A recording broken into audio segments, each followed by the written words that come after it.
Muy bien, muy buenas tardes. Muy buenas tardes. Vamos a empezar la jornada sabatina del día de hoy con este tema que es la mente que pierde. La situación es, otra vez les quiero dar la bienvenida a Mensajes de Esperanza, que bueno, están aquí y que están en este tiempo para reflexionar y para profundizar en el aspecto de la profundidad de la naturaleza humana, ¿no? Del comportamiento humano, todas las situaciones que necesitamos revisar, que necesitamos aprender sobre nuestra propia conciencia. Entonces, la situación de la mente que pierde. La pérdida es una de las experiencias humanas más fuertes que puede experimentar el ser humano. Recuerden que una de nuestras características es que desarrollamos una noción de conciencia de las cosas, una noción de conciencia de nosotros mismos. Y eventualmente todos nosotros, todos los que estamos aquí, venimos de una situación de perder. Hemos perdido algo. Aquí cada uno de nosotros hemos perdido algo. Algunos no asumimos una conciencia de eso, pero sí unos estragos. Y esto es bien importante. A lo mejor no asumes una conciencia de la pérdida que has desarrollado, pero sí reconoces que hay algunos estragos. No sabes de dónde vienen esos estragos, de dónde surgen, pero tienen relación con una pérdida que tú ya viviste, con una pérdida que tú ya tuviste. Todos nosotros venimos de una pérdida y todos nosotros vamos a experimentar pérdidas. Vamos a experimentar estas situaciones y fíjense, en la escuela, en el colegio, ni los papás ni nadie nos enseña a perder. No se nos enseña a perder. ¿Qué sucede con la pérdida? ¿Qué ocurre con la pérdida? Y por eso estos espacios son como muy importantes, porque el día de hoy vamos a revisar, vamos a aprender qué es lo que ocurre cuando perdemos. Entonces, les decía, la pérdida es una experiencia. Esto es genial porque el Señor de los Camotes siempre viene a esta hora. Siempre fiel. El Señor de los Camotes. Bueno, la parte de la pérdida, quiero decirte algunas situaciones. Se habla muchas veces en psicología de las etapas de duelo, ¿no? Del proceso de duelo. Hoy en día se sabe que la elaboración del duelo no necesariamente se vive por etapas. Ese es uno de los mitos, ¿no? Hay mitos. La elaboración del duelo no necesariamente tiene que ver con pasar por ciertas etapas, que negación, ira, negociación, depresión y hasta llegar a la aceptación. Y ya que llegamos a la aceptación, ya elaboré el duelo, ya cerré el ciclo. Frases famosas, ¿no? Hay que cerrar el ciclo, hay que culminar el proceso, hay que superarlo, hay que olvidar, etcétera, etcétera. Todo eso es parte de un mito, necesitamos revisarlo. No necesariamente vamos a elaborar un duelo mediante atravesar diferentes etapas. Porque a lo mejor hay gente que dice, entonces pues de la negación me voy a saltar directamente a la aceptación. Ya después de una semana de una ruptura, yo ya acepté que ya perdí a la persona, ya estoy bien. No es así. Ojalá que las cosas fueran tan simples, que fueran tan sencillas, pero no es así. Ese es el primer mito, que uno elabora el duelo con procesos. No es así, por etapas, no es así.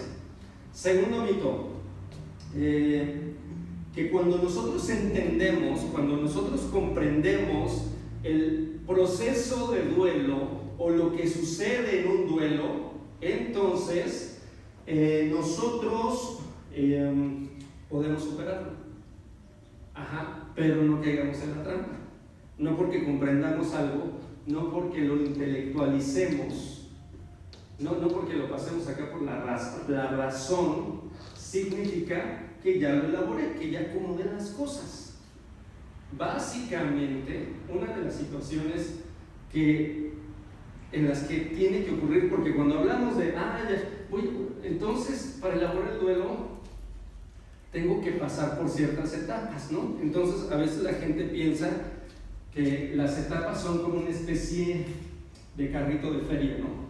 en donde, ay, mira, voy acá en la negación, ay, mira, ya estoy en la ira, y ya voy a llegar acá a la negociación, oh, mira, ya estoy en la depresión, uy, ya llegué a la aceptación.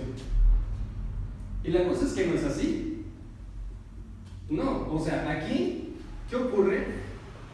Que tengo la fantasía de que me estoy dejando llevar por las mismas etapas, de que yo no me tengo que implicar, de que yo no me tengo que involucrar, sino que con el tiempo, dicen, el tiempo cura las heridas. Mito número 3. Es decir, en todas estas situaciones, voy a vivir etapas, pues voy a entender las cosas, voy a un curso. Hay gente que de repente dice en consulta, yo ya elaboré mi duelo porque ya tomé un taller de duelo y todo eso. Y no, estamos perdidos. Entonces, y también la gente dice, bueno, pues estoy en las etapas y el tiempo cura las heridas. Entonces, pues ya, cosa de tiempo y voy a estar bien. Y resulta que pasa 1 año, 2 años, 5 años, 10 años y la gente no ha elaborado procesos. La gente no ha elaborado el duelo, no ha elaborado la pérdida. La gente sigue cargando con sus pérdidas y todo este tipo de asuntos, de este tipo de cuestiones. ¿Por qué? Porque la gente no se implica, la gente no se involucra, y si yo no me involucro en lo que yo estoy viviendo, si yo no me involucro, yo no reflexiono. Entonces yo me enajeno, yo vivo enajenado, y al enajenarme yo me vuelvo ajeno al proceso que estoy viviendo y yo no estoy siendo partícipe de eso. Yo me estoy dejando llevar por la inercia, me estoy dejando llevar por las circunstancias y no me estoy involucrando. Entonces, si yo quiero elaborar un proceso de duelo y saber qué es lo que ocurre cuando uno pierde, una de las primeras cosas que hay que realizar es involúcrate. Involúcrate en el proceso que estás viviendo.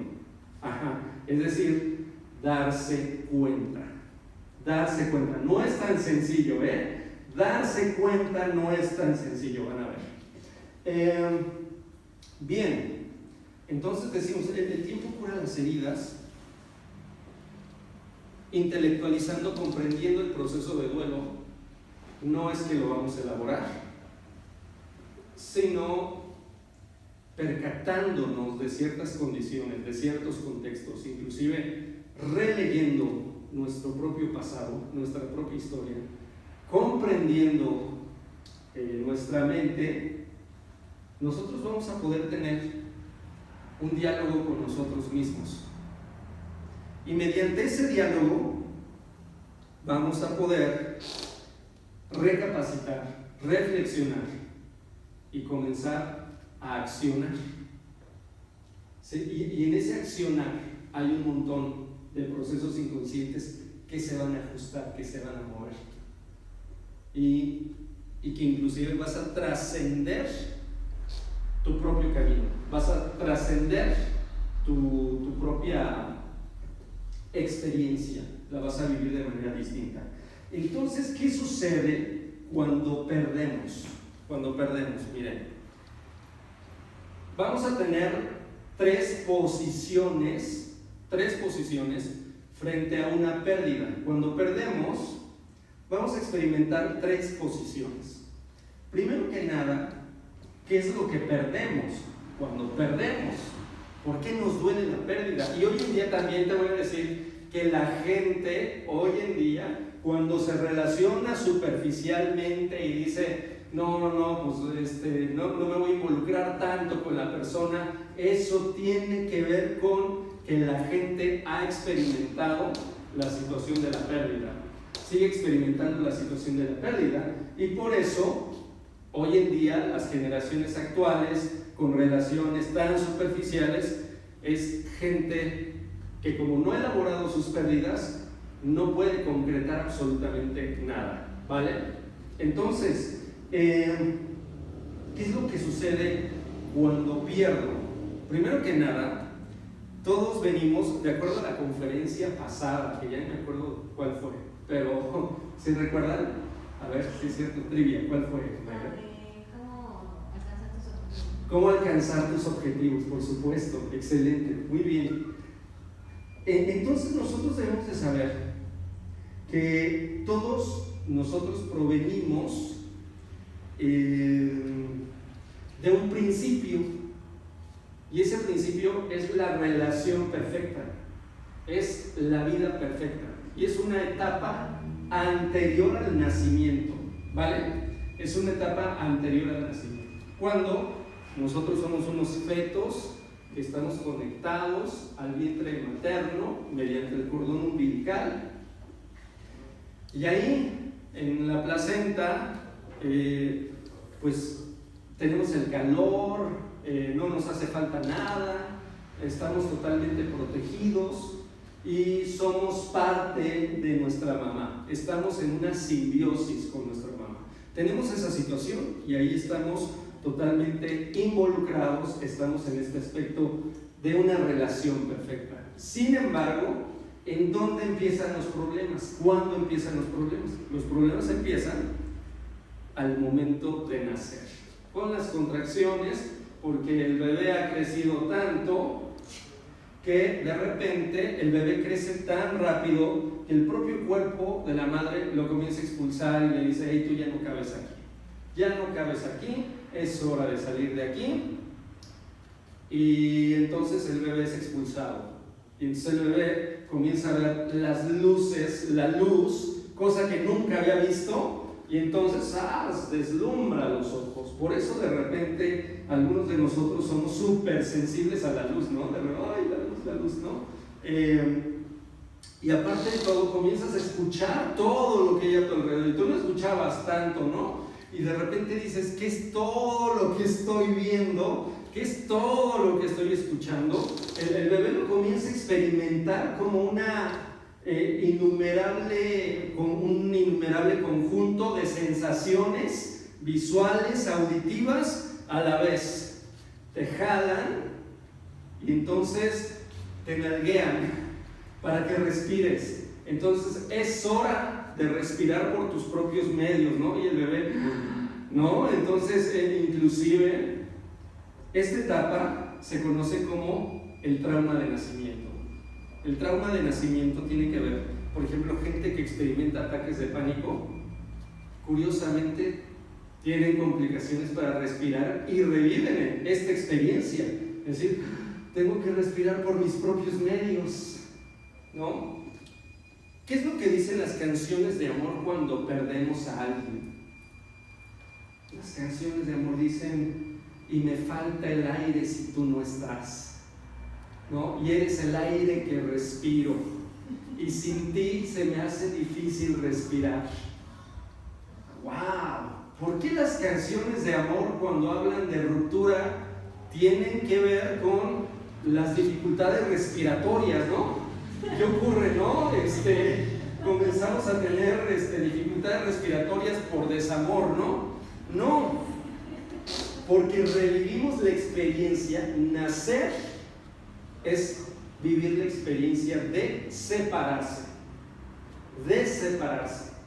Entonces, cuando nacemos, evidentemente tenemos esas dificultades para respirar, porque tenemos que respirar por nuestros propios medios, ¿no? Lo tenemos que hacer por nuestros propios medios. Y entonces esa situación de hacer las cosas por nuestros propios medios, híjole, es la parte que nos cuesta trabajo asimilar. Ahora me toca por mis propios medios. Y ya me nalguearon, ya tuve que respirar, ya me rafaguearon con la luz, escucho un montón de cosas y me cortan el cordón umbilical. Y entonces en el cuerpo siento cosas, que si frío, que si raro, en el cuerpo comienzo a sentir cosas que, imagínate, el bebé jamás había experimentado la sensación de hambre, jamás lo había experimentado. Y ahora le toca experimentar una cosa. Imagínate, eres un bebé y todavía no sabes nada de la vida. Y no sabes qué es lo que sientes en el cuerpo, cómo lo defines. Es una situación muy intensa, es una situación muy fea. El bebé no sabe qué es lo que hace y lo único que puede hacer es el llanto, llorar. Y entonces viene esta situación del llanto, ¿no? Comenzamos a llorar, llorar, llorar.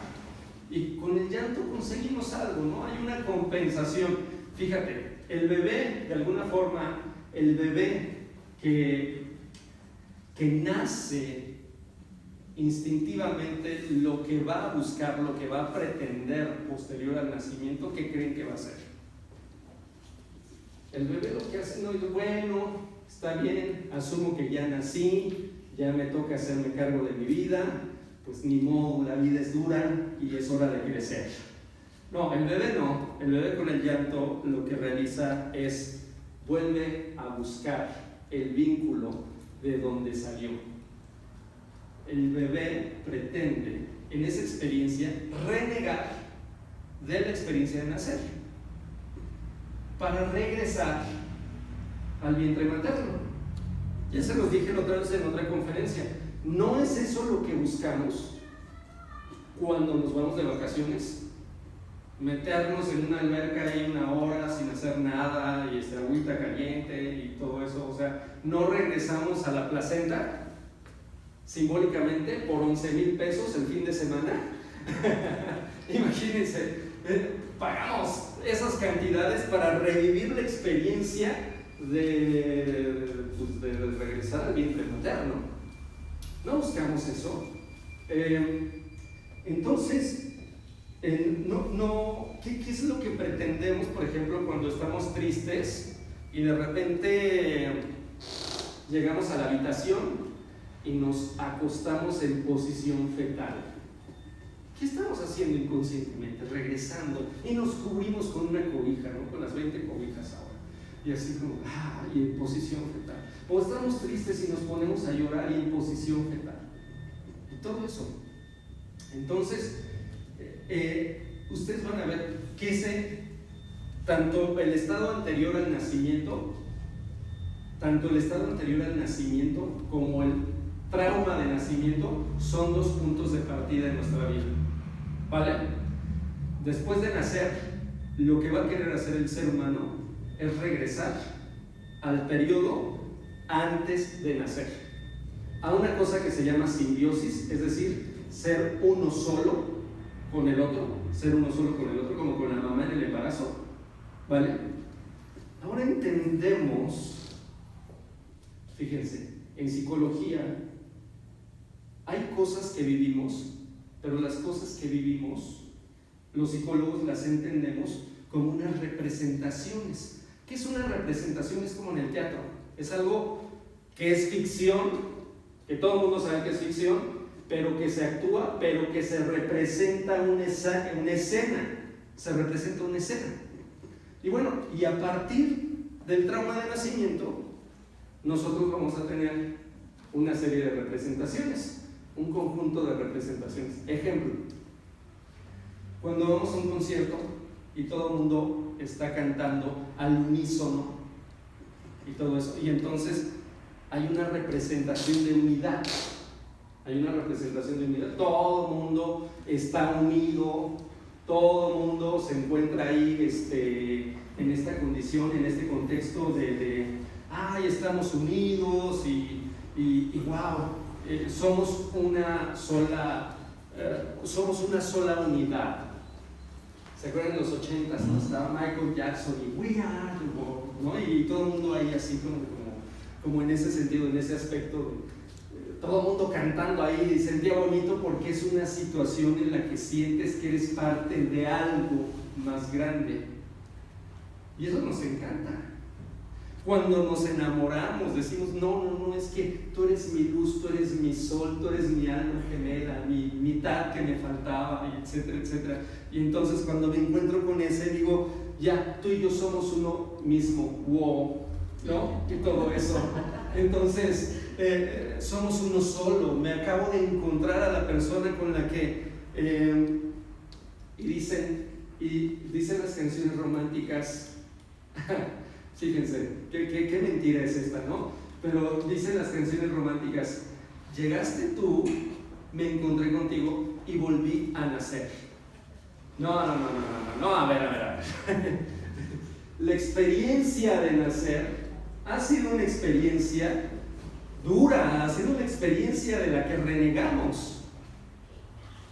Es la experiencia de la que renegamos. Lo que anhelamos realmente es regresar a la etapa en donde soy un bebito que está en el vientre materno. Ahí es a donde quiero llegar, a la simbiosis, donde soy uno solo. Por ejemplo, entonces, ¿qué pretende la persona promiscua? ¿No a través del acto sexual regresa al otro? Esa es una representación. También, cuando el otro a través de la penetración regresa y queda fusionado, es una representación de unidad también. Es una manera de regresar. Si checas, hay muchísimas formas de regresar. Y eso es lo que se pretende hacer. Y esa es una representación psicológica. Ni siquiera se trata de la relación sexual, porque hay gente que dice, no, pues es puro sexo, como si fuera algo totalmente irrelevante. Entonces no se trata del asunto del sexo solamente. Se trata de lo que se obtiene y de lo que se representa a través del sexo. ¿Qué se obtiene? ¿Qué se recupera? La sensación de soy parte de alguien y estoy fusionado con alguien. ¿Sí? Soy otra vez el bebito que está en la simbiosis. Y entonces, estoy en la simbiosis. Y también en la simbiosis, ahí en el vientre, hay una cosa que se llama principio de placer. El principio de placer consiste en que no hago nada o hago lo menos, hago lo mínimo. Entonces ahí también hay un principio de placer. No tengo que hacer nada, no tengo que respirar con mis propios medios, no tengo que preocuparme. Es más, ni siquiera estoy consciente de las cosas, no sé si tengo nombre, no sé ni quién soy, no me preocupo sobre el qué dirán, no me preocupo de si la gente me va a querer, si me va a rechazar, no me preocupo de absolutamente nada. Entonces, ahí tengo esta situación. Tengo este aspecto, tengo esta perspectiva y quiero regresar al principio del placer y quiero regresar a la simbiosis. Pero cuando nazco, lo que yo quiero hacer a través del llanto es restablecer el paraíso que se perdió. Restablecer el paraíso que se perdió. Y el bebé se percata de que cuando llora, tiene poder. ¿Por qué? Porque cuando llora, el papá y la mamá se mueven. Cuando llora, lo cargan. Cuando llora, lo cambian. Cuando llora, lo arrullan. Cuando llora, juegan con él. Entonces el bebé dice, caray, ¿no? Pero no lo dice así, ¿no? Lo dice en el lenguaje de bebé que no tiene. Pero el bebé llora y se percata de que hay un poder. De que lloro, demando y el otro se mueve. ¿Ves? Entonces se percata y comienza a experimentar sentimientos de omnipotencia. Y desde ahí el bebé, cuando recibe este amor, cuando el bebé es escuchado, cuando el bebé es mirado, entonces el bebé entra en una etapa que se llama narcisismo primario. Y debemos de saber que para amar, yo no puedo amar si no paso por la etapa de narcisismo primario. En la etapa de narcisismo primario, yo me debo de sentir capaz, me debo de sentir poderoso. Tuve que haber sido amado para incorporar a mis objetos de afecto buenos, a los objetos que me amaron, para poder amar. Y los he interiorizado, ¿vale? Pero no me puedo quedar solamente en la etapa del narcisismo primario, porque si me quedo ahí, voy a pasar al narcisismo patológico o al narcisismo maligno, ¿vale? En donde en el narcisismo patológico o en el narcisismo maligno, el otro no existe, solo existo yo soy el mundo, yo soy el otro, ¿no? Entonces yo no acepto al otro, el otro no existe, solo existo yo, ¿vale? Entonces, pero ¿cómo superamos el narcisismo primario? Adivinen cómo. En el narcisismo primario me siento único, especial, maravilloso, the special baby, ¿no? Soy lo máximo, ¿no? Soy genial. Pero en la vida vamos a comenzar a experimentar un conjunto de desplazamientos, ¿sí o no? Es decir, veo que papá le da beso en la boca a mamá y yo le quiero dar un beso en la boca a mamá y mi mamá me dice, no hijo, yo te quiero como amigo. ¡Qué barbaridad! O sea, mi mamá me acaba de frenzonear, ¿no? Así como de, qué mala onda. O sea, mi mamá me dijo, yo nada más te quiero como amigo, hijo. Tú no me puedes dar besos en la boca, a menos que seas Maluma, ¿no? O Alejandro Fernández con Vicente Fernández, ¿no? Entonces, no, y ahí hay un rechazo, ahí hay un desplazamiento, ¿no? Y entonces dices, ok, pero ¿por qué no puedo dormir en la misma cama con mi papá y con mi mamá? Hay un desplazamiento, dicen, no, tú te vas a tu cuarto y te mandan al cuarto. Hay un desplazamiento, ¿no? Entonces, y ocurre una situación en el desarrollo humano, ¿no? Que nuestros papás nos enseñan a amarles, son nuestros maestros de amor y les amamos. Sin embargo, hay una prohibición, hay una tremenda barrera.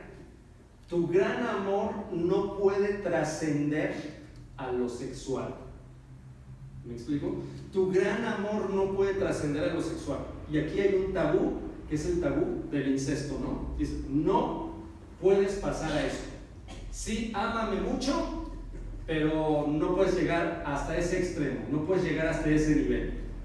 Y entonces, ahora imagínate lo que sucede psicológicamente hablando cuando ya la persona tiene una vida sexual activa y le dice a su pareja, ay, qué guapo estás, papi, ay, me encantas, mami. ¿Ya viste lo que se está ocurriendo psicológicamente hablando? Pues es decir, aquello que estaba reprimido ahora lo estoy concretando con alguien a quien le estoy llamando papá o mamá. Hay una liberación. Ahora, no nada más hay una liberación o un acomodo en ese sentido. ¿Qué crees que ocurre con las relaciones formales, las relaciones que se comprometen, que ya llevan mucho tiempo? Es curioso. Se aman, se adoran, pero no se desean sexualmente hablando. ¿Por qué? Porque resulta que de repente transferí la situación de que mi papá y mi mamá, quienes me enseñaron de amor, entonces aquí hay una prohibición y resulta que con quien vivo, con quien tengo esta relación fabulosa, fantástica, pues es intocable en la materia sexual, no le puedo desear. Entonces termino viviendo con alguien que es mi papá y mi mamá. Y hay muchas parejas formales que saben que lo sexual no es con la pareja formal, lo sexual es con el amante, con la amante o con la pornografía. Y que eso lo sabemos en los consultorios psicológicos, que hay mucha gente que ha dejado de tener sexo con su pareja y que prefiere tener, ver pornografía o que prefiere tener un amante. Y el deseo sexual va hacia esa situación. Inclusive hoy en día se llega a decir, no, es que el sexo no es tan necesario cuando tú amas a tu pareja. Y todo eso, ¿no? Es como una especie de resignación, ¿no? De decir, pues, ¿a poco se tiene que desear sexualmente a tu pareja formal? ¿No? Entonces, ese tipo de situaciones suceden. Pero venimos de ese desplazamiento. Papá, mamá nos van desplazando. No me puedes dar besos. La relación que papá y yo tenemos, tú ahorita no la puedes tener. Tú estás solo en el mundo. Tú, forever alone, no tienes una pareja, ¿no? Es decir, tú ahorita no tienes una pareja, estás solito en el mundo, tú eres nuestro hijo, ya no eres the special baby, ya no tienes toda la atención de mamá o de papá, sino que la atención se divide. ¿Por qué? Porque papá te arrebata a mamá, o porque mamá te arrebata a papá, o porque llegó el hermanito y te arrebata a papá y a mamá, ¿no? Y resulta que llegas a papá y mamá, un día llega y te avienta a una escuela y te abandonan ahí y te dejan y te van desplazando, y en la escuela no eres de special baby, la maestra te habla como si fueras un X, como si fueras un ordinario, un compañero llega y te mete un zape y te dicen el cachetes. O sea, de ser de special baby ahora soy el cachetes. O sea, imagínate, ¿no? ¡Qué tragedia! O sea, de repente, ahora por eso te digo, la experiencia humana del enamoramiento, todo lo que recuperamos, ¿no? No manches, ya dejé de ser cachetes, ya no me sapean, ya encontré otra vez el amor, ¿no? O sea, es decir, quiero regresar a ser the special baby. Por eso nos encanta el narcisismo. El ser humano anhela regresar a la etapa narcisista, ¿sí? O sea, nos enfada ser irrelevantes, nos enfada ser intrascendentes, nos pone furiosos eso, o sea, nos incomoda la situación de irrelevancia y de intrascendencia. Ahora, obviamente nosotros venimos de esa situación de pérdida, hemos perdido, pero también sobre todo lo que hemos perdido es esta condición narcisista que nos asumía como individuos completos, es decir, individuos que tenían todo. Y entramos en esta etapa que decía este otro psicoanalista llamado Luis Miguel: tengo todo excepto a ti. Es decir, de alguna forma llegamos a esta etapa en donde tenía todo, pero perdí algo. Perdí eso que me volvía único, especial, extraordinario, maravilloso y totalmente trascendente. Perdí eso. Y ahora soy un hijo. Ahora solo soy el hijo. Y entonces el ser humano que sale de un paraíso, que sale de una relación perfecta, que está separado, ¿no? Y que acaba de nacer, y entonces sí, lloras y te cambian el pañal, pero tú debes de saber que no todo el tiempo te van a cambiar el pañal. Vas a crecer y te tienes que hacer cargo de tu propio aseo. Te tienes que hacer cargo, o sea, un día dices, te dan de comer y te llevan acá y te llevan allá, te llevan a todas partes, y un día te sirven huevitos con ejotes en la comida, y tú dices, no me gusta esto, yo no lo quiero. Y entonces tu mamá te dice, pues cocínate tú, ¿no? Y entonces te das cuenta y dices, pues es que yo no quiero esto.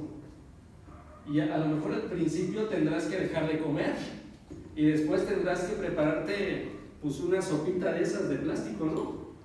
O si no, después tendrás que hacerte un sándwich o un hot dog y aprender a cocinar y hacerte cargo de lo que tú te quieres preparar. Tú te tienes que hacer cargo. O la otra, puedes seguir viviendo comiendo un huevito con ejotes y guácala, pero diciendo, ay, qué rico los huevitos con ejotes, con tal de no separarte, con tal de no crecer, ¿vale? Pero ya viste, con todo esto, o sea, no queremos crecer, renegamos de la oportunidad de crecer, y separarnos implica crecer. El nacimiento implica crecer. Entonces, eso es lo que perdemos. Perdemos una relación perfecta. Y tras perder esa relación perfecta, ¿qué creen que va a suceder? Te digo, primero lo queremos recuperar esa relación perfecta. Por eso la gente cuando se enamora dice, oh, y ahora sí por fin encontré a la indicada, encontré al indicado, y pues el que es psicólogo sabe y dice, spoiler alert, pero sabes decir, cosa de tiempo. Spoiler alert, esto, amigo, ya lo viviste, nada más que no te acuerdas. Ajá, quieres vivir esta situación, vale. ¿Y qué crees que sucede con la experiencia de ¿qué sucede con la experiencia de la propia ruptura, de separarnos, del trauma de nacimiento? ¿Qué crees que sucede con eso? Bueno, con la parte del trauma de nacimiento, el acto de separarme, de romper esa simbiosis, lo que va a terminar ocurriendo es que ya que tuvimos esa gran pérdida, el resto de pérdidas solo son resonancias de esta gran pérdida. Lo único que vamos a hacer es revivir esa experiencia. Por eso la gente dice, ay, es que perdí y siento que me falta el aire, siento que perdí, que eres el aire que respiro y te perdí, y me cuesta tanto trabajo respirar sin ti.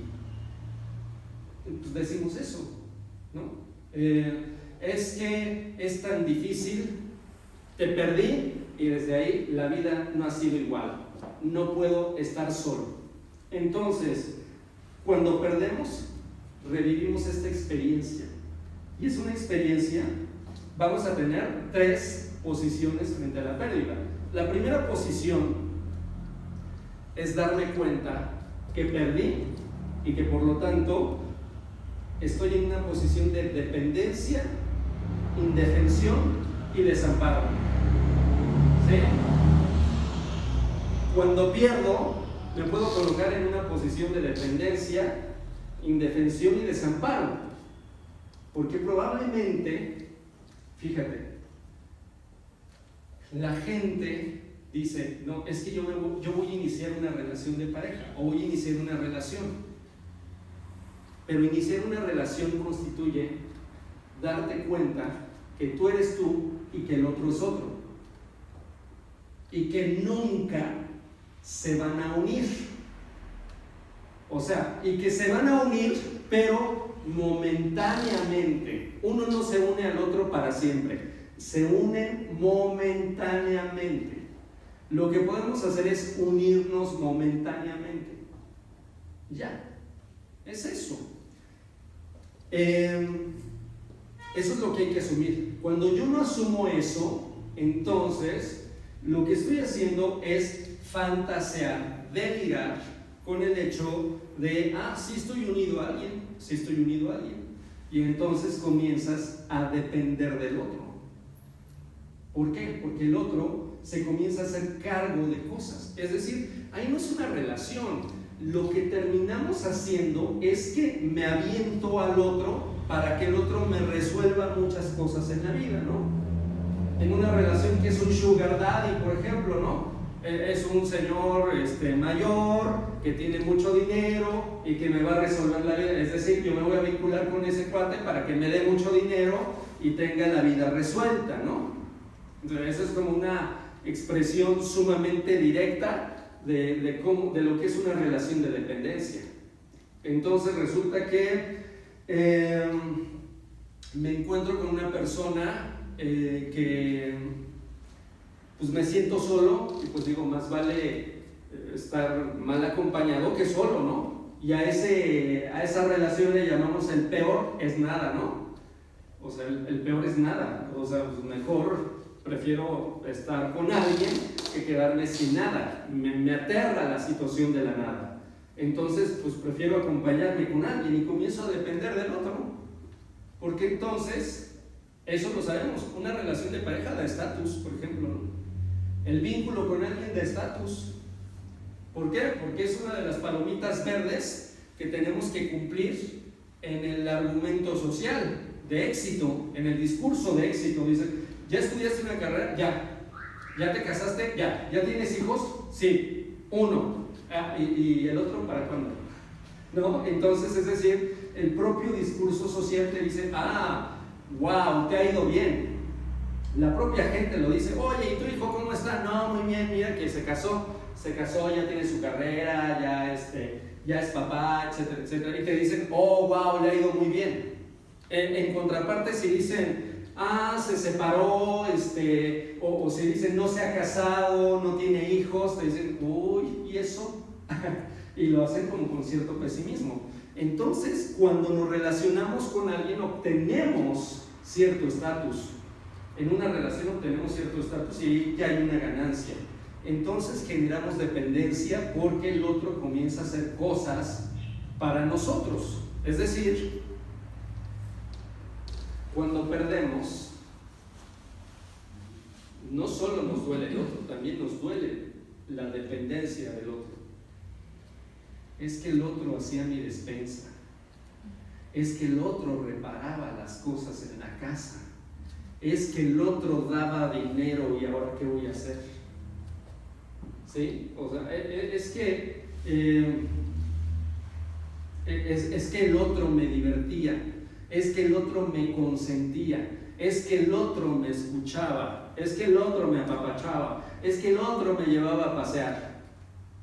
¿Sí? Y entonces entramos en esa posición de dependencia Ojo, la dependencia, la persona dependiente es una persona pasiva. Es una persona que no quiere actuar, que no quiere despertar, que no quiere nacer. ¿De acuerdo? Es una persona que no quiere nacer, es una persona que se quiere quedar estancada en el principio de placer, en donde yo recibo todo del otro. Dependo del otro. En donde yo digo, no, yo no quiero manejar, yo quiero que el otro me lleve. ¿Sí? Aunque me lleve por caminos horribles, por caminos horrendos, aunque maneje feo, aunque choque, pero me lleva. ¿Vale? Esa es la persona dependiente. Y por eso vemos personas dependientes que es, ay, es que me trata mal, me hizo esto, me hizo aquello, me dañó, me lastimó y todo. Bueno, ¿y por qué no lo dejas? Ay, es que lo amo. Ay, es que la amo. No, es porque no sabes vivir sin el otro. Tú no eres capaz de hacerte cargo de asumir las riendas de tu vida. Requieres del otro, ¿vale? Entonces, hay una dependencia y adultos comienzan a desarrollar ese sentimiento de indefensión y de desamparo. ¿Qué voy a hacer ahora sin esa persona? ¿Qué voy a hacer sin esa persona? Por eso hay gente que le da pavor vincularse con el otro. Hay gente que dice, no, yo no quiero tener hijos. No, yo no quiero comprometerme con alguien. No, me enamoro. Y después para que te dejen, ¿no? Imagínate, no, qué horror, qué feo. Te van a dejar y qué voy a hacer. Entonces hay una situación de desamparo, ¿vale? Entonces adultos cuando pierden quedan en una posición de dependencia, quedan indefensos y quedan desamparados. Y por lo tanto, ¿qué crees que va a ser el dependiente? Terminaste una relación, inmediatamente te arrojas a otra relación, a la que sea. Porque no quiero estar solo. Quiero que alguien se haga cargo de mí. O sea, me aviento al otro, a que el otro se haga cargo de mí. No me quiero hacer cargo. Estoy desamparado. Necesito que alguien resuelva esto por mí. Y no necesariamente, o sea, a veces digo, no, pues quiero que mi familia se haga cargo de mí ahora que vivo esta situación. Ojo, hay muchos papás que pierden a la pareja. Y entonces, ¿qué crees que inconscientemente hacen con sus hijos? Hijo, hazte cargo de mí. Hazte cargo de mí. ¿Por qué? Porque tu papá, porque tu mamá me abandonó. Me abandonó. Tú no me vayas a dejar. Tú eres el amor de mi vida. Tú sí eres el amor de mi vida. Tú sí nunca me vas a fallar. ¿Y qué crees? Que por eso ahí está el cincuentón, ahí, que no abandona a papá o no abandona a mamá. Porque entendió que él, su sentido de vida, que él existe para no fallarle a mamá o para no fallarle a papá. Y entonces por eso se quedan y forman una relación de dependencia, ¿ves? Es decir, y por eso hay gente que no sabe hacer otra cosa más que cuidar a los hijos. Y los hijos crecen y ahora cuido a los nietos. ¿Por qué? Porque yo no quiero ser persona. Yo quiero ser papá todo el tiempo. Papá todo el tiempo. Me estanco en ese rol de papá, ¿no? Hasta soy papá de mis amigos. Hasta soy papá de mis compañeros de trabajo. O sea, soy una figura paterna todo el tiempo, ¿no? Y no quiero explorar otras áreas de mi vida. Entonces me mantengo así, en dependencia, indefensión y desamparo, porque necesito del otro. ¿Queda claro? Esa es la primera posición que desarrollamos frente a una pérdida, de desamparo. Estoy desamparado y yo entiendo, por ejemplo, a los niños que quedan desamparados. Es normal que experimenten ese desamparo y requieren el cuidado y requieren el apoyo de alguien, el amor de alguien. Pero los adultos, y esto es crucial, esto es tremendo, que no hayan madurado psicológicamente para hacerse cargo de ellos mismos. Y la dependencia es súper común, la dependencia es muy habitual. Entonces vamos a revisar eso. La segunda posición frente a la pérdida es una cosa tremenda, es una cosa... ¿Sabes que la mente humana se defiende de la depresión? ¿Por qué? Porque cuando perdemos al otro, decimos, estoy desamparado, estoy indefenso, ¿qué voy a hacer sin ti? Pero entonces la mente humana comienza a desarrollar algo. Acuérdate que aquí ocurre algunas cosas. Me quedo en desamparo, como en el primer ejemplo, me quedo en desamparo, y cuando me quedo en desamparo, por lo tanto, voy a buscar que alguien más se haga cargo de mí. Es más, inclusive, si vengo de una relación de pareja, de esas que llaman tóxicas, o de una relación destructiva y todo eso, de algún tiempo, imagínate que llegue a una cita con una persona, a un restaurante, y le diga: oye, ¿qué crees? Es que hablándote de mis relaciones pasadas, me han mentido, me han engañado, me han usado, han jugado conmigo. ¡Qué horror! Y uno dice eso, ¿no? Su discurso: ay, toda esa gente me ha hecho daño, toda esa gente me ha hecho sufrir. ¿Qué está diciendo esa persona? La persona lo que está diciendo es: hey, cuídame, hey, hazte cargo de mí, tú no vayas a hacer eso, tú no vayas a jugar conmigo, tú no me vayas a defraudar, tú no me vayas a fallar. Es decir, quiero depender de ti. Y esa persona pues es presa fácil de los mentirosos, por supuesto, ¿no? Porque la persona, pues si quiere, pues nada más me gustaste y ya, pues te voy a decir lo que quieres escuchar. Fácil, es muy sencillo eso, ¿vale? Pero en el punto 2, la segunda posición frente a la pérdida: intento controlar el objeto que perdí. Lo intento controlar mediante sentimientos de omnipotencia, y defensa maníaca, ¿vale? La manía que es un elemento característico en los trastornos bipolares, es una defensa contra la depresión. Una persona bipolar no es la persona que está triste y que luego está feliz. No, la persona con un trastorno bipolar o con manía es una persona que está eufórica todo el tiempo. Es una persona que no para de hablar, que tiene verborrea, que tiene fuga de ideas. Hoy quiere poner un negocio, mañana quiere trabajar en una empresa multinacional, pasado mañana encontró que ser niño es lo de hoy. O sea, es decir, tiene un montón de cosas, fugas de ideas, ¿vale? Tiene muchísimos planes. Es una persona que no duerme. Es una persona que no se le ve triste, ¿vale? Esa es una persona con manía, y que es un aspecto grave, es parte de los trastornos bipolares. Entonces, eso es la parte de la manía. La manía no es cambiar de ánimo, no. La manía es un estado de ánimo expansivo, es un estado de ánimo irritable, es un estado de ánimo alto, inclusive tiene alta autoestima y un sentimiento de grandiosidad, ¿vale? ¿Por qué caemos en la manía? Porque nos estamos defendiendo de la depresión. Fíjense, ya entró el otoño, y en otoño e invierno recibimos menos luz solar, y por lo tanto se alteran nuestros niveles de melatonina. Es decir, en el cerebro incrementan los niveles de melatonina. Y en otoño e invierno, cuando son pues, noches más largas y días más cortos, tenemos menos luz solar, pues nos sentimos más de: ay, no me quiero levantar de la cama, ay, qué flojera, quiero estar aquí con mis 8 cobijas, ay, la luna de otoño, qué tristeza, aún recuerdo a esa persona, ya viene Navidad, me pongo melancólico, ¿no? Es decir, es común que comenzamos a desarrollar depresión estacional.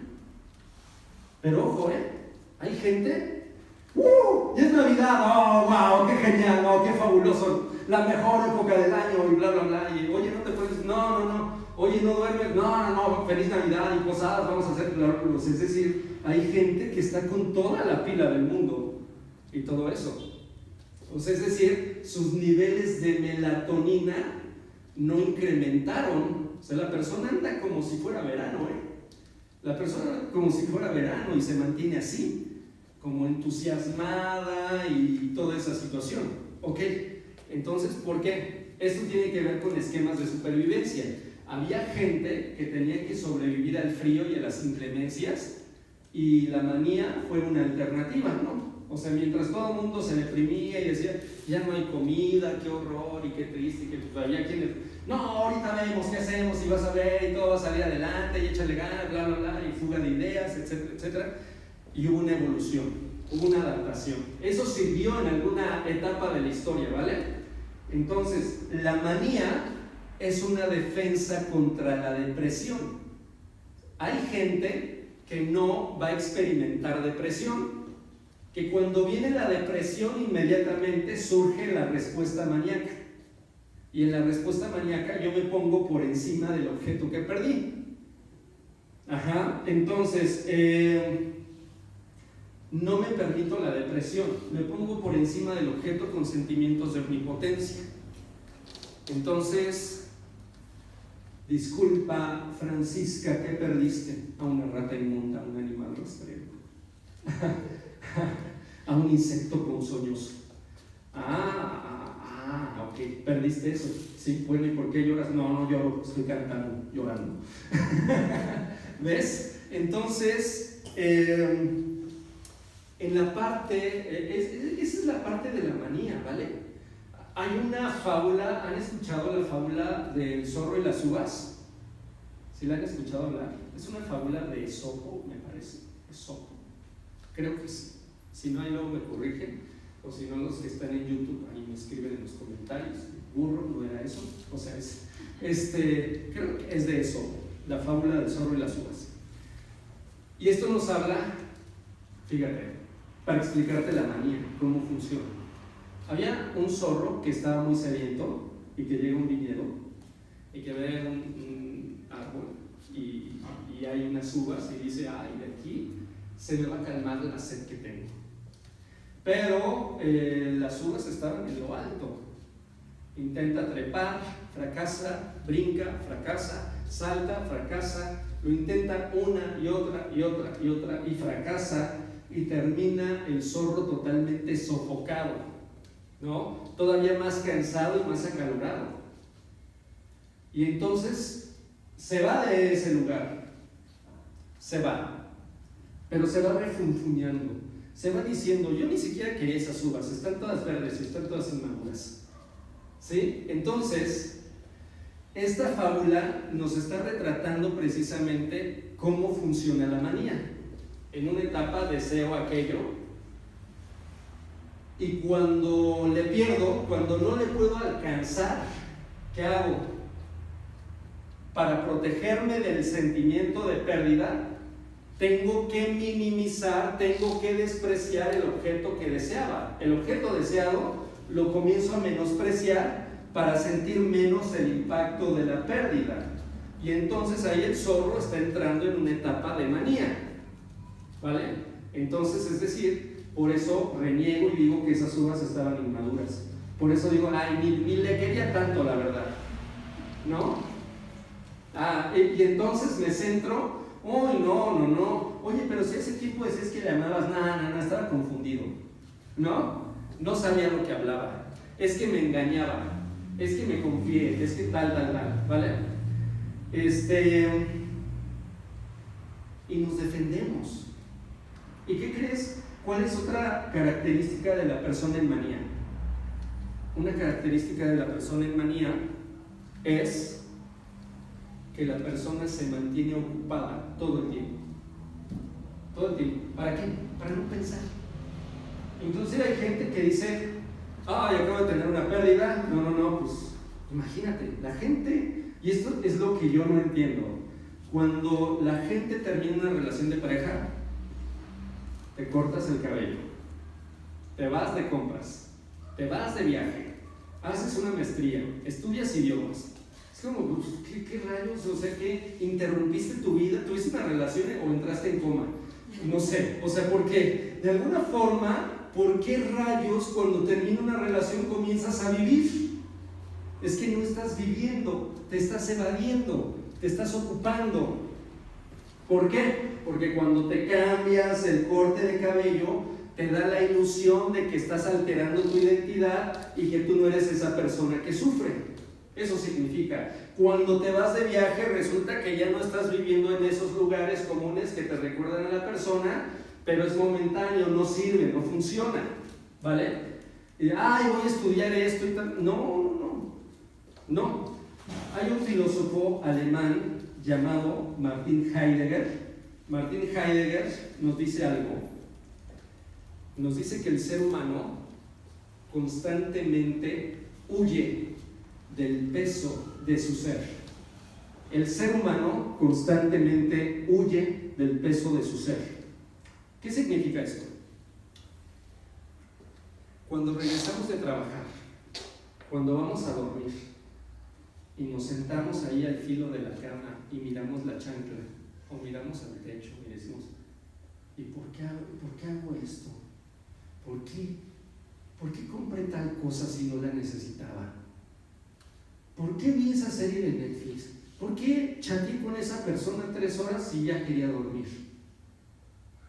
Y entonces dice Heidegger que ahí, en esos momentos, es que uno comienza a sentir el peso del ser. Cuando estás enfermo o cuando no tienes nada que hacer y dices, ¿por qué no tengo nada que hacer? ¿Y por qué estoy aquí y no allá? ¿Y por qué la vida funciona de esta manera? Y entonces comenzamos a experimentar el peso de nuestro ser. ¿Y qué crees que ocurre cuando sentimos el peso de nuestro ser? ¿Qué creen que pasa? Es una sensación desagradable, es una sensación terrorífica. No lo queremos hacer. Por eso decimos, ¿qué más hay de trabajo? Y nos ponemos a trabajar. Amigos, ¿hay plan? Saquen plan, por favor. ¿Qué hay? ¿A dónde vamos? ¿Salimos o qué? Pues es decir, queremos evadir el peso de nuestro ser. Queremos evadir, ¿no? Entonces, y no nos estamos dando cuenta que estamos viviendo, según Heidegger, no queremos darnos cuenta que vivimos en un arrojo, en una condición de arrojo constante. En una condición de arrojo constante. ¿Qué es eso de la condición de arrojo? Que resulta que hay gente que te dice, hey, ponte a trabajar, y te dicen, ya no vas a trabajar aquí, te despido. Hay gente que te dice, ya no quiero estar contigo. Hay gente que te dice, oye, salgamos. Hay gente que te dice, ya no salgamos. Hay gente que te dice, hablemos. Hay gente que te dice, ya no hablemos. Es decir, todo el tiempo estás en una condición de arrojo. ¿Qué significa? Y dices, no me quiero dar cuenta de eso. No me quiero percatar de eso. No, de que todo el tiempo estoy viviendo. Es más, primero, cuando evado el peso de mi ser, aquí hay un problema. Ni siquiera me doy cuenta de que vivo, porque estoy viviendo evadido. Y 2, cuando no me percato, cuando reniego de la condición de arrojo, me doy cuenta de que no estoy viviendo para mí, de que estoy viviendo para los demás. De que digo, me encanta mi trabajo. No, tú no amas nada. Tú amas el deseo de tu jefe. Y al amar el deseo de tu jefe, tú amas no vivir. Porque no quieres vivir para ti, quieres vivir para el otro. Amo a mi pareja y complacerle y mimarla. No amas a tu pareja. Amas que tu pareja te rescata del peso de tu ser y que te ocupas para complacerle y para vivir para el otro. No vives para ti. Amo a mis hijos, me encanta dedicarme a ellos. No, lo mismo, ya, no me voy a cansar, voy a ahorrar salida. ¿Sí me explico? No estoy viviendo para mí. Y por lo tanto, Martin Heidegger dice, no tienes una vida auténtica. ¿Ya sintieron el peso de su ser? Así de, rayos, ¿cómo estoy viviendo? ¿Qué estoy haciendo? No estás viviendo para ti. Te da miedo vivir para ti. No quieres cuestionar un montón de cosas. Entonces, por eso mejor nos abrazamos a la manía, no sufrir, no darme cuenta de esto, evadirme constantemente. Fíjate, Freud mismo habla de una cosa, dice, hay 2 maneras de ser feliz en la vida. Una, es hacerse el idiota y la otra es serlo. Y muchas veces en la vida, evadiendo el peso de nuestro ser, nos estamos haciendo los idiotas. Sabemos que no estamos haciendo cosas, que no nos estamos ocupando de nosotros, y lo dejamos, lo posponemos, no lo trabajamos, no ponemos manos a la obra. Sabemos que tenemos pendientes con nosotros mismos y no lo hacemos. Sabemos que hay cosas que necesitamos afrontar y no las afrontamos. Sabemos que hay cosas que necesitamos reconocer y no las reconocemos. Es decir, entonces lo vamos posponiendo, nos vamos evadiendo. Por eso hay mucha gente que en proceso de duelo dice, no, mi duelo voy a terapia, mi duelo voy de viaje, mi duelo voy a comprarme ropa, voy a salir más con amigos, voy a hacer un montón de cosas. No, eso no es duelo, porque inclusive aunque vayas a terapia, aquí me estoy metiendo un autogol, perdón a mí mismo. Aunque vayas a terapia, te puedes estar evadiendo, puedes decir que el terapeuta venga y me solucione, pero si tú no te implicas, si tú no te involucras en la reflexión, no sirve de nada que vayas a terapia, que vayas a talleres de duelo. No te sirve de nada si no te implicas. Si el terapeuta te está diciendo, estás siendo dependiente, estás siendo pasivo, quieres ser un bebito que quiere regresar a la simbiosis, no quieres crecer, no quieres asumir, no quieres hacerte cargo, y tú dices, ya mañana me hago cargo, ya luego, cuando tenga ganas me hago cargo, cuando tenga el mood correcto me hago cargo de mi vida y todo eso. Entonces, cuando nosotros, ¿por qué crees que de repente, inclusive hay gente que dice, sí, perdí un familiar, perdí un amigo, le dejé de hablar a un familiar y no me duele, era un tóxico? ¿Ves? ¿Qué estoy haciendo? A través de la manía le estoy menospreciando. ¿Y qué crees que es lo que hace la gente? ¿Qué hacemos cuando difamamos a alguien, cuando hablamos mal de alguien? ¿Sabes qué estamos haciendo? A través de la palabra, a través del discurso, nos apoderamos del otro. A través de la palabra me apodero del otro y le defino. Entonces, cuando le coloco un adjetivo calificativo, me reduzco todo el ser del otro a decir, es un patán, era de lo peor, ¿no? Era un tóxico, era una tóxica, ¿sí? Era una malvada, era un malvado. Y me apodero de ese objeto que perdí. ¿Ya viste? A través de la palabra. Y por eso hay gente que se amarga. Hay gente que todo el tiempo habla mal de la ex, de su ex, ¿no? Porque es una manera de apoderarse y de que el ex o de que la ex siga viviendo con uno, ¿no? Y es más, oye, ya no te amo, pero te quiero ver. Ya no te amo, pero te quiero ver y te quiero decir que eres de lo peor. Y entonces se ven y se hablan para pelear, pero se siguen viendo. Acuérdate, no es lo que se dice, es lo que se consigue con lo que se dice. Nunca se trata de que se llevan de la patada, de que se tratan mal, de que se ofenden. No, se trata de que se siguen viendo y de que se siguen hablando y que inconscientemente no se han perdido, aunque ya hayan firmado el divorcio, desde hace 5 años, y se siguen viendo y siguen peleando y no han perdido absolutamente nada. Acuérdate, la gente o vive dependiendo, no quiere aceptar la pérdida o reniega de la pérdida. Por eso la pérdida es una experiencia súper complicada de elaborar, ¿ya viste? Porque implica trascender nuestra propia dependencia. Es decir, aquí estaba dependiendo de la persona y necesito hacerme cargo yo. Y 2, necesito saber y darme cuenta que no tengo por qué controlar, no tengo por qué ser posesivo, porque eso es lo que hace la gente. A ver, los celosos. Aquí hay celosos y celosas, levanten la mano por favor de una vez les vamos a dar un descuento especial y un sándwich y un té de tila también. Ok, bien. La paradoja del celoso es que el celoso afirma que el otro es medio ojo alegre, ¿no? Lo afirma, dice, ay, el otro es ojo alegre. Oye, muéstrame tu celular. ¿Quién es tal persona? ¿Por qué te llamó tal persona? ¿Por qué te llegó tal mensaje de la persona y todo eso, no? Entonces, la persona inmediatamente está pensando y está confirmando, está afirmando en su mente, está diciendo, te está engañando. Así que pídele pruebas. O sea, la persona aquí ya sabe que el otro se está comportando mal. Y eso.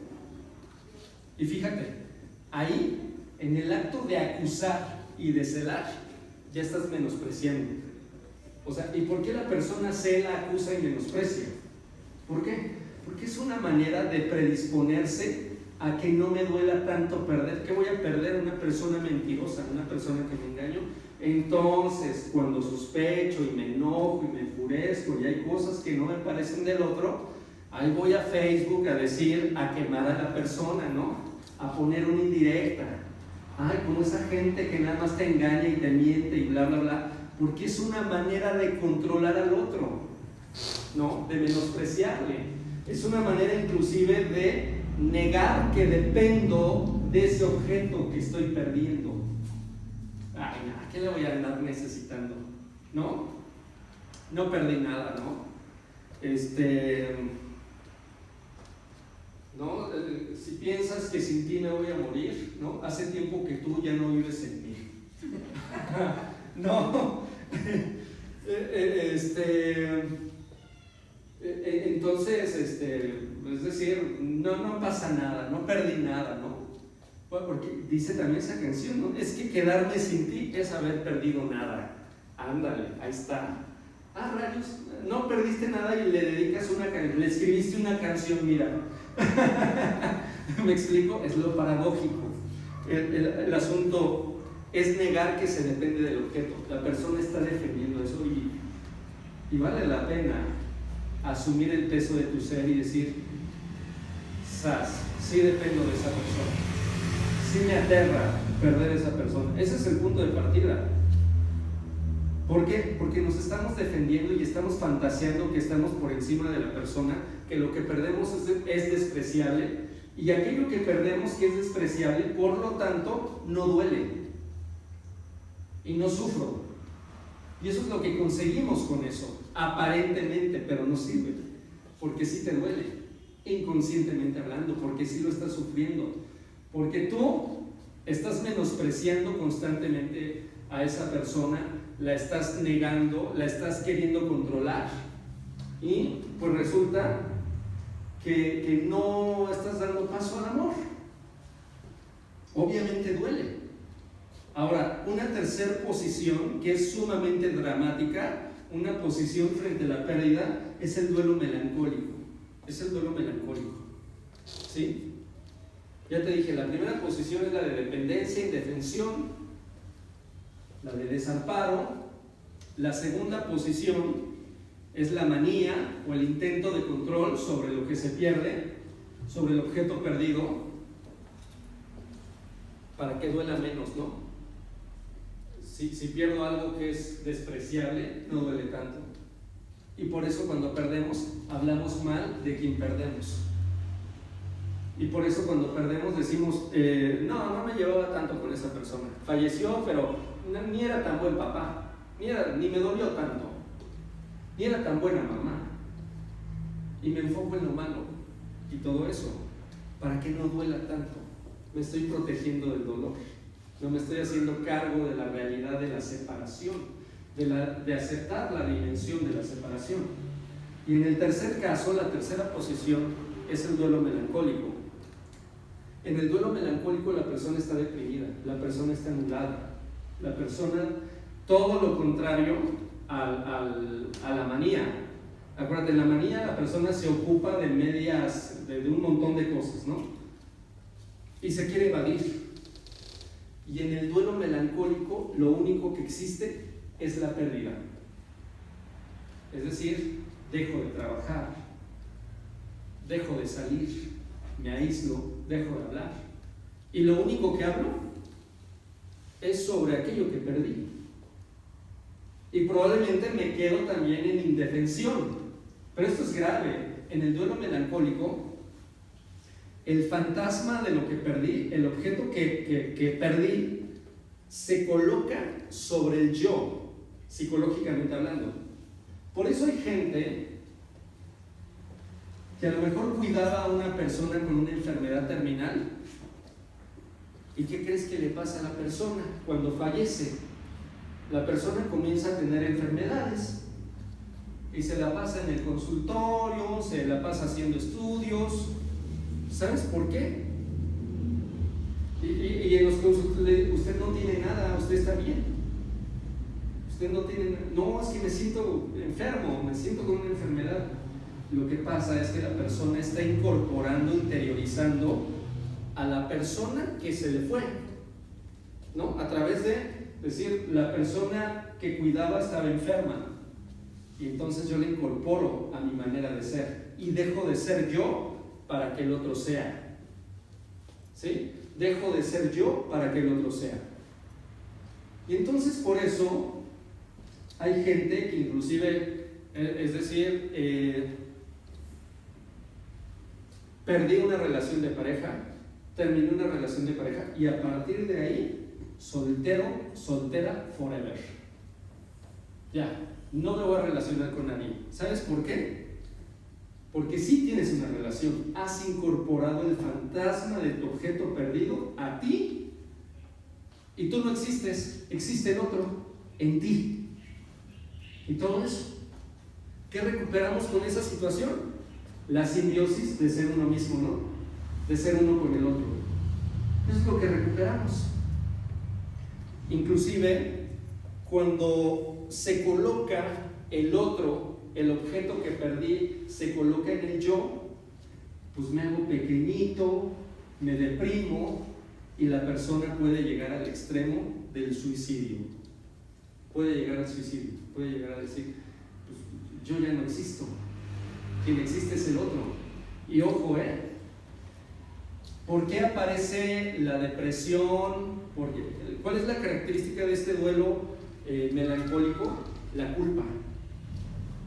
Es que no hice esto por el otro, es que no hice esto, es que no hice aquello, es que por mi culpa. Y sigo en esta situación, es que si yo hubiera hecho tal, es que si hubiera hecho aquello.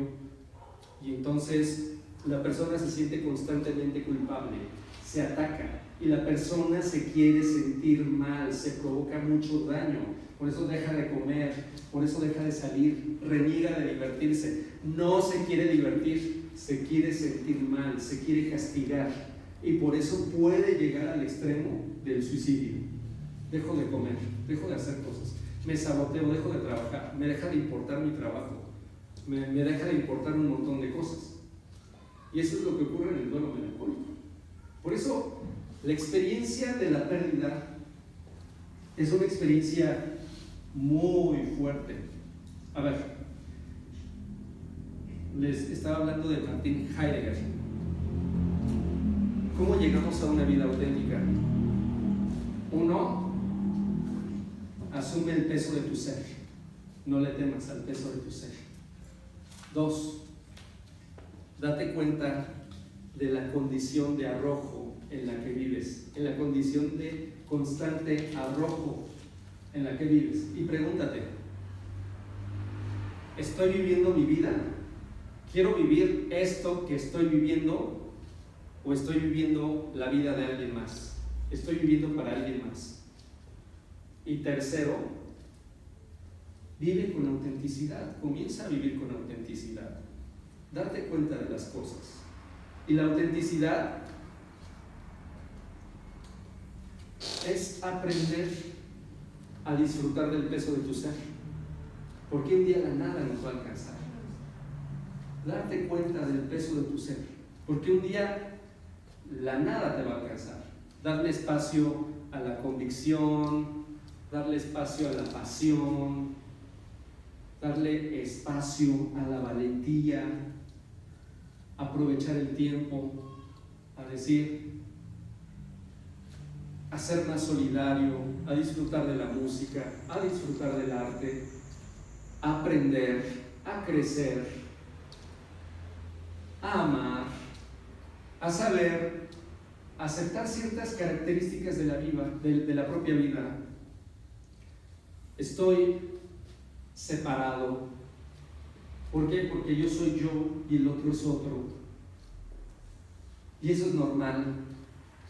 Al otro no lo voy a comprender, no tengo por qué comprenderlo, no tengo por qué entenderlo. Apenas y con trabajos me entiendo a mí mismo, no voy a poder entender al otro. Y eso está bien. El otro no se supone que tenga que ser como yo.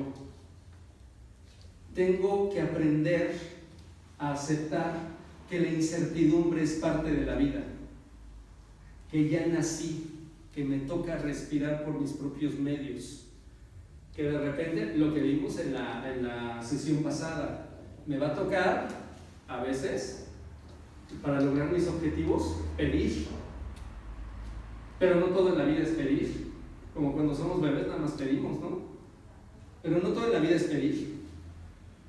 En la vida también se busca, o sea, es decir, hay que movilizarnos, pero en la vida también hay que tocar puertas, y tengo que aprender a hacer todo eso, a pedir, a buscar, a tocar puertas. Eso es parte de la vida, a actuar, crecer, a aceptar ciertas condiciones de dolor, a decir, rayos, estoy dejando de hacer cosas aquí, no estoy creciendo aquí, no estoy asumiendo aquí.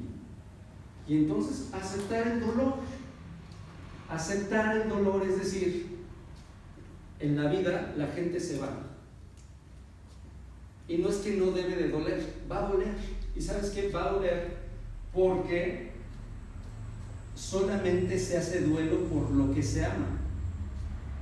Solamente se hace duelo por lo que se ama. Por eso hoy la gente se empeña en sostener relaciones superficiales. Ah, sí, sí tengo mi hijo, pero nada más lo mantengo, no lo veo, no convivo con él. Convive más el psicólogo que yo. Convive más el maestro de taekwondo, su maestro de natación, su maestra de jazz que yo. Convive más sus maestros que yo.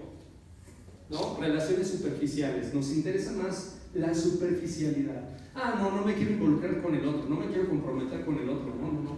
Entonces sostenemos relaciones superficiales. Ajá. Entonces, en ese aspecto, en ese sentido, solo se hace duelo por lo que se ama.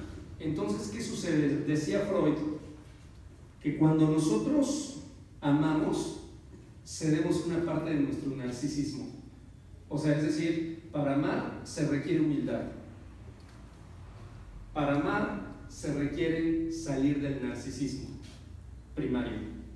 Para amar requiero aceptar que no soy the special baby, que no soy lo más maravilloso, que no soy el alma gemela de nadie, que solamente soy un ser mortal porque se va a morir, no soy eterno, soy un ser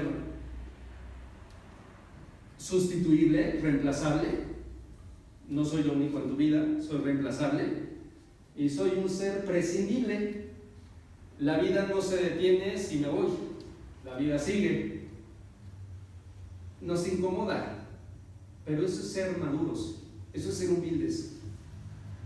Mira, no soy nada de eso, pero te quiero acompañar, pero quiero compartirte lo que soy. Y ¿sabes qué? Estoy dispuesto a aceptar eso para buscarte, para acercarme a ti, para hablarme a ti, ¿no? Para hablar contigo. Necesito romperme un poco. Pero si no me rompo, no, que a mí me hablen, que a mí me busquen, no, que vengan aquí a la puerta y digan, hey, ya vine, soy el amor de tu vida, vine a amarte con todo mi ser. Es una fantasía narcisista. Pues las frasecitas esas cursis, ¿no? Dicen, y un día llegará alguien y te encontrará despeinada y rota y te aceptará con todas tus pies. ¿Cómo crees? ¿No? Otra frase que leía por ahí decía, no, y ahí donde no te juzguen, donde no te critiquen, ahí es. Dios mío, o sea, es como, ¿sabes qué? Rómpete un poquito. Porque va a haber gente que sí te va a criticar y te va a decir, hey, no eres de Special Baby. Y tú vas a decir, ahí es, donde requiere esforzarme, donde requiera crecer, donde requiera mejorar, ahí es. No te saques, éntrale ahí, es ahí, no huyas, ¿no? Entonces, necesito romperme un poquito. Imagínate, soy una pieza perfecta y me rompo un poco y dono esta pieza y el otro se tiene que romper y el otro se rompe y coloco mi pieza en el vacío del otro, pero esta pieza, como no es del otro, mi pieza no lo va a completar. ¿Sí ves? Mi pieza la coloco en el otro, pero van a quedar grietitas, van a quedar ranuritas, porque no completo al otro. Y yo voy a aceptar la pieza del otro en mí, y no me va a completar, va a quedar ahí como grietitas. Porque voy a decir, bueno, soy una tacita blanca y esta pieza azul, ¿qué? No combina, ¿no? Quítate esa pieza, no combina. Y dices, no, pues es que, la voy a pintar de blanco, aunque la pintes, hay grietitas. Vale, de eso se trata amar. De darle un lugar al otro, de romperte para darle un lugar al otro. Le das el lugar al otro. ¿Y qué sucede cuando perdemos? Se pierde la pieza que le di, se pierde la pieza que le di, y se pierde la pieza que me dio. ¿Y qué queda? ¿Qué queda? Un vacío. Pero cuando aceptas el dolor, cuando lo afrontas, dices que este vacío es insustituible y aceptas vivir con ese vacío. Y así, poco a poco, vamos a ir perdiendo piecitas hasta que un día nosotros vamos a ser vacío. ¿Vale? Muchas gracias.